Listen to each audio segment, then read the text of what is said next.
James whiskey guy, or get you a good bottle of Bordeaux or a Napa Cab even, and let's have a good night, shall we?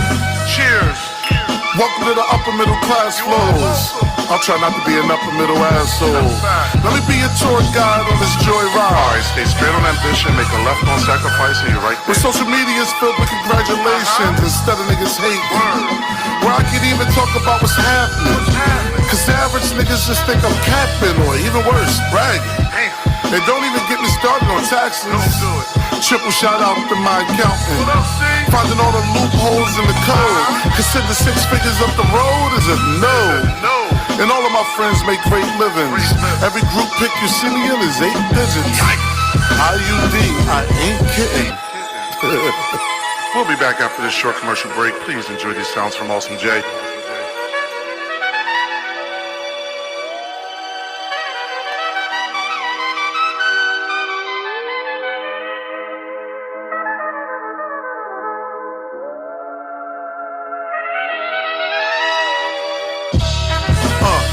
One more time, go. To keep it G, this never find palates talk. That break out the Macallan talk. Or maybe the Patrice. My sommelier, she told me that 82 is the truth. Glass clinking, that's the only way we boast. The bread keep coming in hot, that's why we toast. I remember one pair of going out sneakers. Now it's therapists and housekeepers. Niggas barely had a pot to piss in. Now I'm hosting fundraisers for politicians. This ain't a competition. Your only competition's yourself, nigga. And I hope you win, win, win, no matter what. The art in my house is inspiring as fuck. Niggas started down, now niggas is up. Yup. I'd like to thank everybody for coming along on this journey once again. The next 45 or so minutes will be spectacular. I'd like to start with a toast.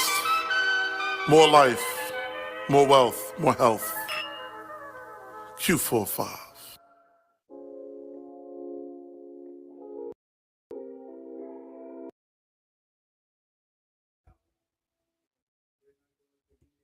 Yep. What up with it?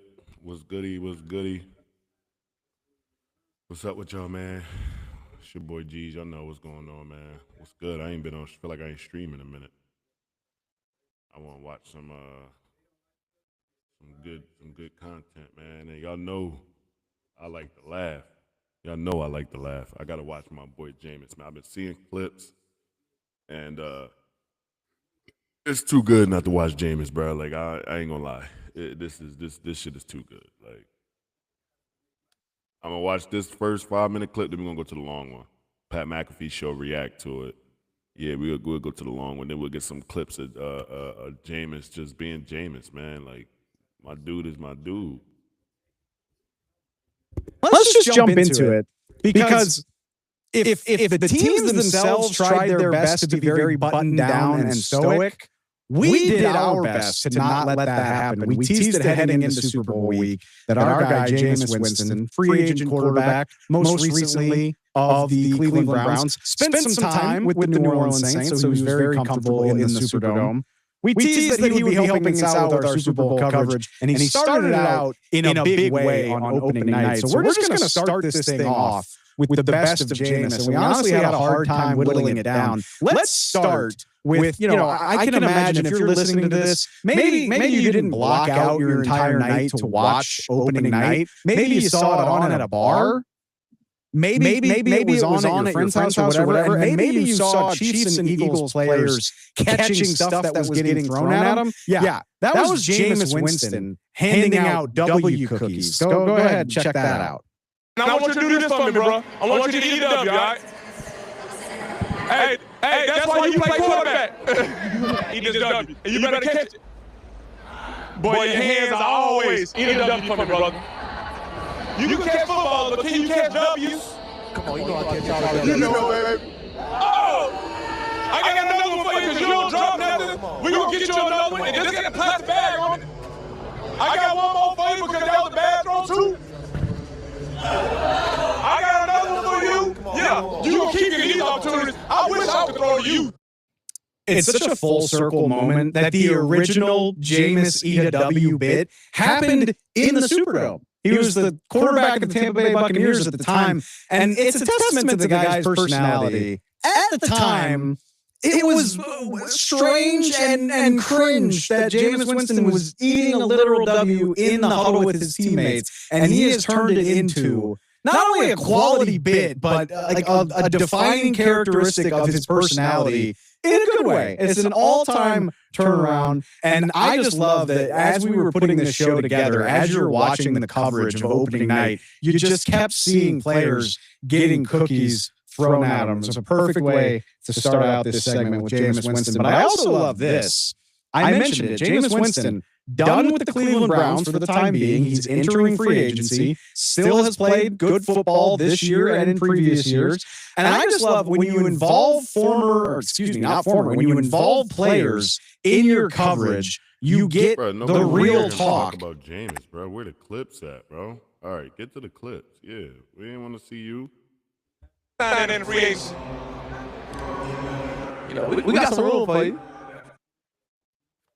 Literally asking AJ Brown where he should go. Check that out. What do you think I need to sign in free agency? You know, we got some room for you. Yeah, we got some room for you. Yeah, we got some room for you.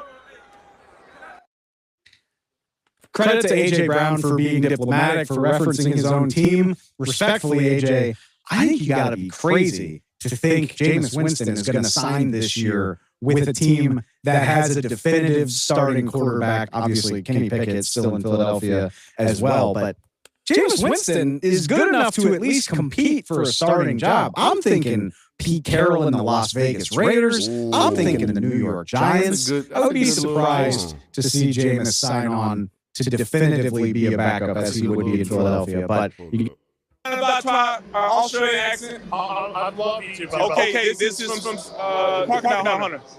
Jordan, there's no moment brighter than this moment besides you being Jalen Hurts' backside. Can you tell me what we all been waiting for? What is your favorite color? What is your favorite color? I don't see what's Australian accent. The only way you got right was color. respectfully, Jameis, I don't even know if that qualifies as an accent, man. That's racist. As Malata pointed out, color They let James had some. You know what's funny? When you funny, you could just do racist shit. Like when you funny, you could just do. They just let you get away with some racist shit every once in a while. Hop, hop, hop, hop, hop, hop, hop, hop. It doesn't. Oh yeah, Likely's toe out. Oh my God! Just happened. Feels like it, Mm-hmm. and then just blur. Regular one. I need to Yeah. get the Jameis clips, bro. Hold up.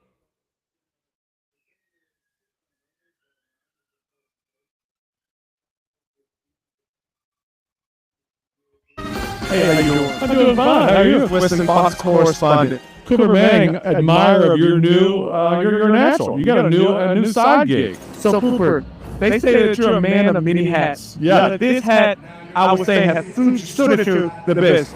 You say it's the process of you choosing which hat to walk out the house. You know, it was, I've got probably a couple hunch, you know, in there, just laying around advisors. I had kind of a king's hat, a throne, but I thought, you know, Mardi Gras, drum major, bands, music, Super Bowl, party.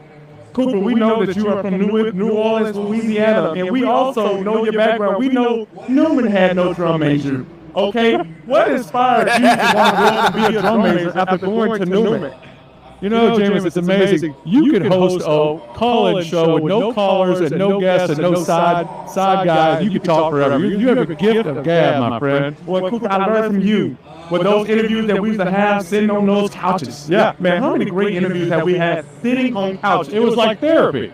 It was like therapy. I'm not being from Idaho with some great people from Idaho. Obviously, Coach had a great career in Idaho at BYU. Is BYU in Idaho or Utah? Utah, Provo. Scratch that. Okay, Provost, take me. I'm sorry. I like he's talking about Idaho. He's from Idaho, Taysom, but I get a mix up. I'm sorry. Well, it's okay to get mixed up. When you're on the mic, you can do no wrong. That's true. Is this live? I think it's going to be. Yes, live and local in the Superdome. Man, we know about this experience between your brother, Eli, and Hayden. Let's talk about that. And what do they call this experience? Because if it doesn't have you in it, I don't think I really want to watch it. You know, I was thinking the same thing, but I'm not allowed to say those things, and that's why I bring you in to the equation. What's it like kind of being on the dark side now? I mean, from being interviewed to now. Well, I mean, since I came out the room, I was on the dark side, but, you know, one thing that I've always admired about this business is the chance we get to bring light into every situation, and I'm just grateful for you, man. Every time I've been around you, knowing the history of your brothers, I always knew that you were always going to be the funniest, you were always going to be the most stand-up, and you were always going to be the most chivalrous. Well, this was therapy in itself. I'm feeling better about myself. Off the couch, Jameis, the best. Think about Taylor. You're the best. Thank you. Nah, now I gotta see more. Now I gotta see more Jameis It's time to welcome these three very special guests to the stage. Snack time.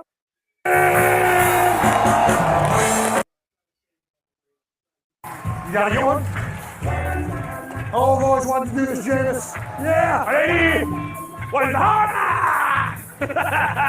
Yeah, I would love to do that.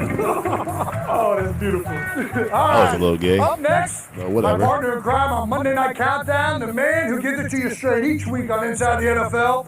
For 13 years, he roamed the league's defensive backfields, becoming a Super Bowl champion along the way. Mr. Ryan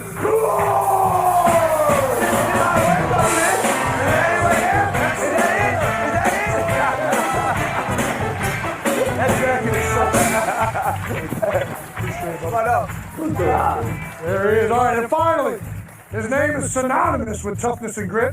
He's an 8-time Grammy Award nominee who currently has been seen on Hulu with his 11th comedy special, The Skinny. Former Georgetown Hoya offensive lineman, Mr. Jim Gaffigan. We had like 4 inches. Man, listen, I'm from New Orleans. We had like 4 inches of rain, and it shut the whole city down this week. Yeah, absolutely. It's been crazy. You got snowed in, didn't you? 8 inches to be in New Orleans. It was amazing. Yeah? It was beautiful. Well, Was it better than your snow game in Cleveland? I was so happy to be grateful. Playing in the snow with my babies again. how was that snow game in Cleveland this year? I mean, you guys ended up pulling it out against Pittsburgh, big underdogs. I mean, can we play that? We got to play that clip. This might have been one of my favorite videos of the season. It's definitely Oh my gosh! We outside my first snow game. Let's get it. I ain't never played in the freaking snow before, but I know one thing. We're gonna make some snow angels by dominating the line of scrimmage. This is what we play football for. Look at that. That's what I said. I told you. What I need? What's up? To the left. Winston to throw. 4th down. Winston under pressure. Scrambling. Pump fake. He's going to run. He drops.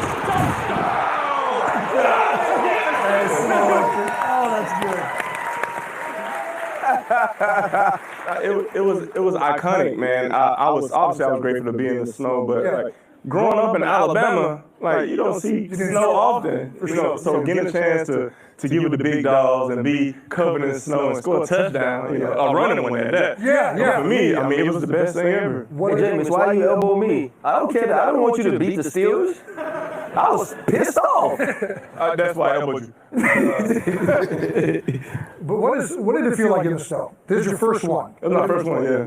Can you walk us through like what it felt like before the game? For me, I always felt like because I grew up in Cleveland, but it put me back to being a kid again. Right. I don't know, something magical about it. Well, instantly, when I woke up in the morning, I got a video from my wife of my boys out there, like eating icicles. Yeah. So instantly, once I got out there and it started snowing, you know, I was trying to find the best icicle to eat. I was like, man, I'm about to eat this snow. Yeah. But it wasn't wet. And that's what I thought it would be. I thought it was gonna be like wet. I thought it was gonna be sticky. Nigga, it's I didn't know frozen. it was gonna be sticky Water, to my what the cleats, fuck? sticky to my shoulder pads. I didn't know what to expect. Yeah. But it was peaceful, man. Like because if you were watching the game, like first there was no snow, Yeah. and then it just started dumping on us, man. And I just like, oh my gosh, like I'm really in this snow, and I don't got no. we played the Detroit Lions in 2013, and I'm not kidding you, they were in white. You could not see the secondary because it was so like much in front of you. I don't know. I don't know why I shared that, but I thought it was James pretty feels cool. that way sometimes anyway. You know, can't see the secondary. Isn't that right, James? Actually, For those that don't know, Bo and James, former teammates. when I was both teammate, I really couldn't see the secondary that year. I actually got LASIK the next year, but I'm still dealing with the same problem, so no excuses. Probably Bo's in the way. All right. Jim, you grew up in Indiana. I did. Did you have any snow games I growing mean, up? I don't even like walking to a parked car in the snow. I'm amazed. And I just remember when I played, and by the way, I'm a better athlete than these three. You may be like, who is that guy? I'm the best football player of these four. No, I am so honored to be here. I'm a comedian who tells diarrhea jokes. And I'm here with some of the finest football players. Can I bring something up that I think is so amazing? Is your wife, who is 7 months pregnant, is your announcer? Yeah. Your relationship is still at the point where you can say, honey, I need you to do a favor for me. Yeah. I'm going to be honest. We kind of did like a little trick play. I was voluntold. Yeah, we voluntold. The stick was she was going to quit after the first episode, but she was so good and everybody liked her so much. You can't quit. Everybody wants you back on the show. The focus group. That's right. It's a focus group. So we kind of locked her in. And did you have any big snow games in Pittsburgh? Big snow games? I wouldn't necessarily say big snow games. I do remember we played the Chargers, and I always thought that the whole, if we don't practice in a cold weather place and the snow will affect you, I thought that was a lie. Right. Because I was like, I'm from New Orleans. I don't like it cold either. Sure. But man, we're about to start the game, and all the Chargers are in this huddle because it starts snowing, right? And the score ended up being 11-10, so no offense actually liked the snow. And man, I remember Brett Keisel. You remember Brett Keisel? We called him the beard. The original beard. Yeah, he comes up with this big old beard, man. He walks up to me and he was like, I can cuss on here? Oh, yeah. He was like, there's no way they beat us. He said, they're scared of the snow. You know what I mean? And I was like, well, Keisel, I don't like this shit neither. You know what I mean? And so like that, but that was one of those times where I realized that like the mindset that you walk into the stadium with on days like that truly does affect the level of play. Absolutely. It feels like the skill is kind of like leveled a little bit in the snow. It does feel like the mentality and the physicality takes over. We saw it this past week with the Eagles game, huh? Yeah. Saquon Barkley playing a little bit to the crowd. We talked about this before. We both prefer cold as hot. I'm from Louisiana, and I don't know if I got soft when I moved to Pittsburgh when it came to the heat. We played in Tampa like week 2 one time, and legitimately, bro, during walkthroughs, I was like, I'm not gonna finish the game. Yeah. You know what I mean? I was like, I am not prepared for this. I was trying to get IVs, man. I was drinking water the entire night. You can't take enough off, right? But you can put some stuff on. Yeah. And so for me, I take the cold over the heat anytime. For sure. Yeah. You same way? I think that's the key to it. Like what you just said, like you literally can, like in the heat with pads on, you can't take none of your stuff on. Yeah. Like especially like New Orleans and Tampa and Houston, like it just sticks to you and it just grab you. You know, like you either gonna die in this or you're gonna hydrate. And like when you're in the cold, it's like, hey, where my gloves? And where my gloves? Oh, where my hat? Where I got a hat? Yeah. Oh, the bitch. Oh, I can see the steam coming out of See the. what other, I know I got some other shit to watch. Oh, my screen looking crazy. Hold up, refresh that. Oh. Let me see what academics talking about.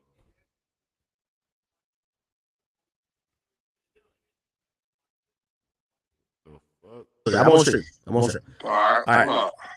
I need you to quickly. So I just started streaming like an hour ago. So this is our first topic. We're talking about 50, and we're talking about everything that's going on with Big Meech, Little Meech, BMF. I'm gonna be honest with you. I'm gonna give you credit. 50 ain't 50. I told you. What I tell you?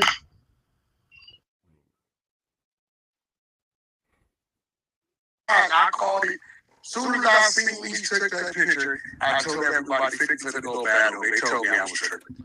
Okay. And I've been telling y'all about the other shit, but I'm listening to you. No. I want you to give the breakdown. Again, I'm gonna call you back. Listen, I'm on stream tonight. I'm at least 6 hours. So I gotta call you about some other shit, and then we could talk about what we gotta talk about too. Okay. So but I just want to talk about this big, because you broke it down so well. Tell me, why is Big Meech is a hero? Like, what's going on? You gotta tell me why. Big Meech, for one, let's get one thing right. Big Meech is nowhere near the hero story, right? He was a hustler. You cannot place a dude in the hero side, right, that went to jail for flooding our communities with crack, fucking up our women and our children. Let's not do that. Yeah. Where we come from in these streets, people gonna look up to us because it's money, right? But no, it's nothing he's done to this date to say he's a hero. For us to say that, then we got our youth wrong, bro. Okay. Now I hear what you're saying with that. However, it's real, bro. You know how the culture is. The culture usually rocks with them. Why are people turning, like, look, we had Sexy Red said, hey, listen, when's the Welcome Home concert? I'm going to perform for free. Hold on. You want me to read you the lineup? The lineup is crazy. You got it. And that's a lot of people, you know, that's yet to see. Let's go see what happens.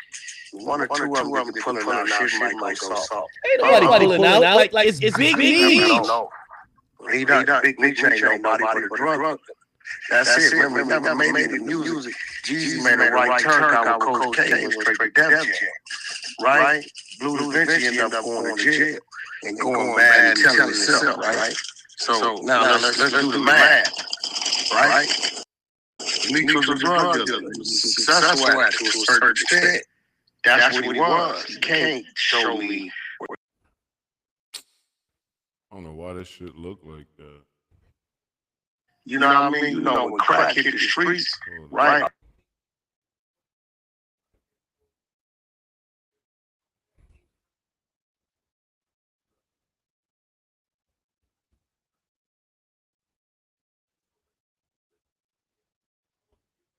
I think the culture sometimes, like, they'll get behind someone who they feel is he's a monumental figure amongst urban rap. Yeah.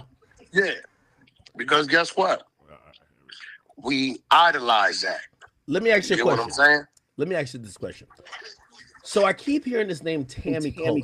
I've tried to explain. You heard it from me. I know you the first one who said it, and I ain't gonna lie to you, Wack. Listen, I can't remember something you told me that was a flat out lie. If I did, I would say it. But when you mentioned that, I was like, you know what? I don't think this is going to be a big deal. It turns out it's a big deal. Who is Tammy Cohen for? Okay, what she is, that's Blue Da Vinci's ex-female, right?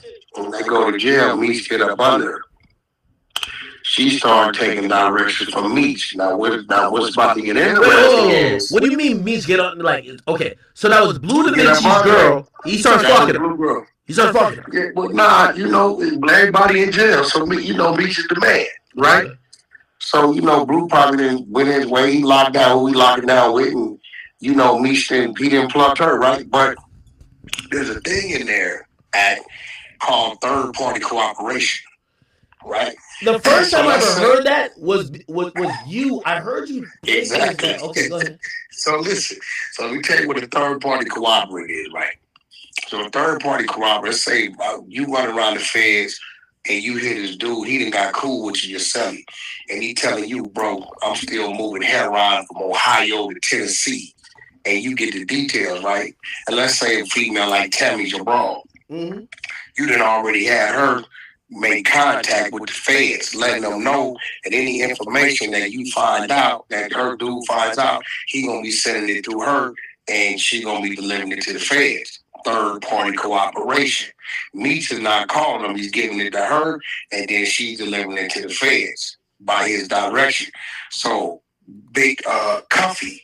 Cuffy's the dude that really made Meech his money. Meech was getting money, but Cuffy's the dude that got him his millions. Everybody know Cuffy from St. Louis. He stand alone, right? Meech didn't make him. It was the other way around. He just wasn't a loud dude. You got to remember, Meech got his shit right being loud. Billboards, he wanted the music game, this, that, and other. His brother Southwest T didn't want none of that shit. That's why they separate. And he started his, he was his own entity. Like, you too loud, you don't get niggas called.